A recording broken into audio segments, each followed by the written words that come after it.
Public meeting పెట్టండి అని చెప్పి రాయలసీమే కాదు ఎక్కడైనా పబ్లిక్ మీటింగ్ పెట్టి మీరు వెళ్ళిపోండి. కొంతమంది పాస్టర్లు జడిసిపోయారు.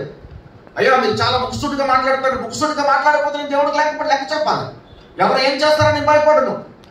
నా దేవుడు ఈ భూమి మీద ఎంత కాలం ఉంచుతాడు అంతవరకు నేను యథార్థంగా బ్రతుకుతాను. ముక్కుసూటిగా మాట్లాడతాను. బైబిల్లో ఉండదు చెప్తాను. ఏ పుట్టుకు పొలం కూడా నేను కలపను అని నా సాక్ష్యం చెప్తుంటే ఎంతో మంది రక్షించబడుతున్నారు. నేను మొన్న వీడియో పెట్టాను చూడండి. మీటింగ్స్ లో ఒక అబ్బాయి తెలుసుకొని భూమిలోకి వచ్చేసాడు. వచ్చి అన్నయ్య నీ సాక్ష్యం వింటుంటే నీ సాక్ష్యం వినేలా ఉండిపోయానన్నా నీతో మాట్లాడాలని వచ్చాడు. లోపలికి వీడియో పెట్టాను యూట్యూబ్లో. సాక్ష్యం నీ హృదయాన్ని నీలో ఉన్న పాపాన్ని బయటికి తీస్తాడు.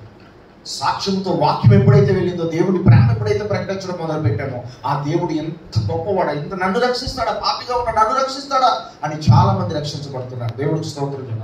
నేను ఘోరమైన పాపిని. ఈ ఎంత ఘోరమైన పాపిని అంటే ఈరోజు మీ అందరికీ నేను చెప్తాను. మా నాన్నగారి విషయంలో కానీ మా అమ్మగారి విషయంలో కూడా నేను ఎప్పుడు కూడా నేను ప్రేమించలేకపోయాను.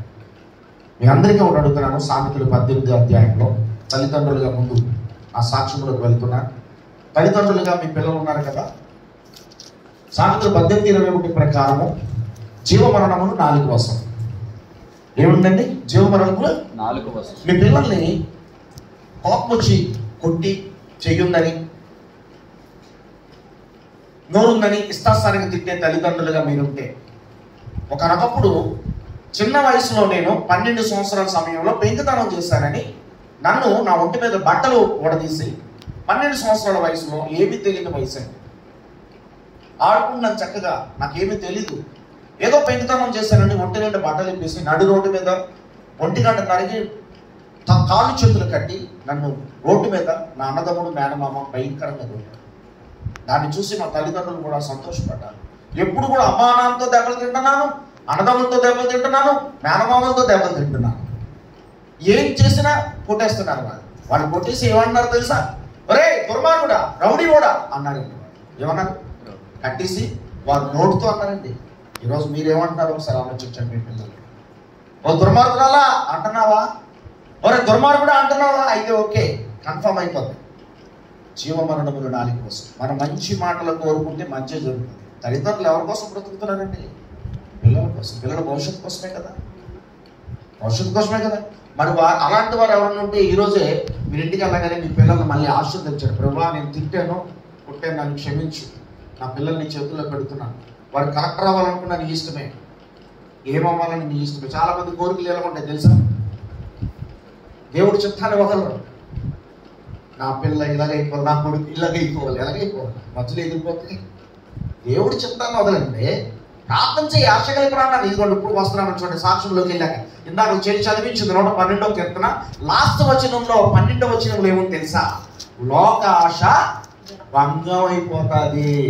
భక్తిహీనుల ఆశ భంగమైపోతుంది. ఏమైపోతుంది? నువ్వు భక్తులు అయితే నీ ఆశ ఏ ఆశ ఉంది? దేవుని మీద అనుకున్నావా? లోకంలో ఆశ భంగం అవుతుంది. నువ్వు ఎంతున్నా ఎవరు భంగం అయిపోతే బాధపడాలి, ఏడాలి, ఆనందపడాలి. తర్వాత మరి ఆశ గల ప్రాణాన్ని తృప్తిపరుస్తాడే దేవుడు. ఎంత గొప్పవాడు, కరుణమైంది. చూడండి 7-9 కీర్తనలో చూడండి. అక్కడ ఏమో చూడండి ఒకసారి. మీతో వాక్యం ద్వారా మాట్లాడాలని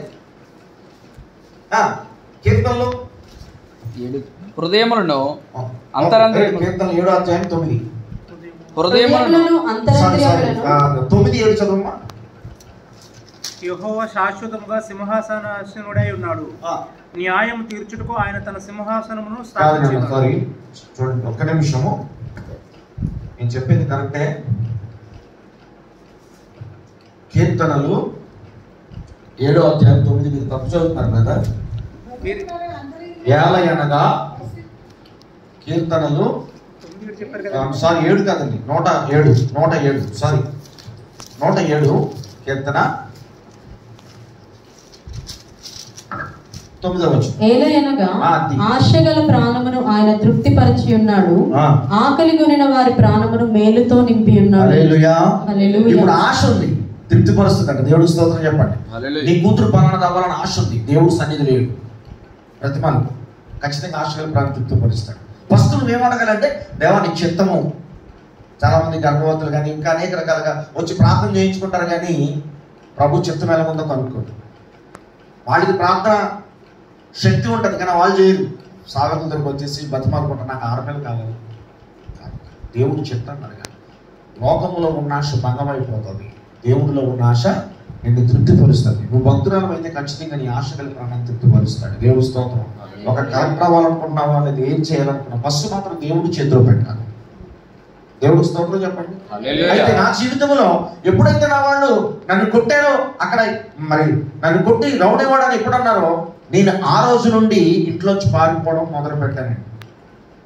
పారిపోవడము 18 సంవత్సరాల వరకు నేను ఎన్ని బాధలు పడ్డానో, చాలా కష్టాలు పడ్డాను. చదువు అయిపోయింది, మధ్యలో 8th క్లాస్ 7th క్లాస్ వరకు వచ్చింది, చదువు అయిపోయింది. కానీ కనీసం భోజనం టైంకి లేకుండా నేను ఇంట్లో మా అమ్మ నాన్న వెళ్తే కొడతారని రాత్రులు ఆ దొడ్డేపు దారిలో వెనకాతల రూట్లోంచి వెళ్ళి వెనకాతల రాడ్డు, మా అమ్మగారు మాత్రం ఏ అర్ధరాత్రైనా వస్తాడని దొడ్డేపు తలుపు లేకుండా అడ్డకార ఇనుముకార పెట్టి వదిలేసింది. నేను చెయ్యి ఇలా పెట్టి అది తీసేసుకున్నాను జాగ్రత్తగా. లోపలికి వెళ్ళి కళాయి గోడల నుంచి ఉంటే లోపల అన్నం పెడుతుంది మా అమ్మ, నాకు తెలుసు. అలా తినేసి పడుకుంటేవాడు. ఒకరోజు ఆ కర్ర తీసుకున్న సౌండ్ వచ్చింది, మా నాన్నగారు లేచిపోయాడు, పారిపోయాడు. అలాగా ఎన్నో సార్లు నేను భోజనం లేకుండా పడుకున్న రోజులు ఉన్నాయి. మా ఇంట్లోంచి పారిపోయి ఎదుటి పక్కింటి వాళ్ళు మేడ మీద పడుకున్నాను. మా వాళ్ళు వస్తుంటే పారిపోయేవాడు, వాళ్ళు కొడతారని భయము, ఏదో తెలియని ఆందోళన. ఈ 18 సంవత్సరాలు, ఆ 12 నుంచి 8 6 సంవత్సరాలు 18 వయసు వచ్చినంత వరకు కూడా నా మైండ్లో ఏముందంటే మా అమ్మ నాన్న నా బంధువులే, ఎదగాలి, వారిని కొట్టాలి. ఎందుకు ఆలోచన వచ్చిందంటే తల్లిదండ్రులే, వారి వల్ల నా జీవితం పాడైపోతుంది. అందరూ బాగున్నారు కదా, వీరు నన్ను కొట్టబడి కదా నేను ఎలాగైపోయాను, పగ పెట్టేసుకున్నాను. ఇంకా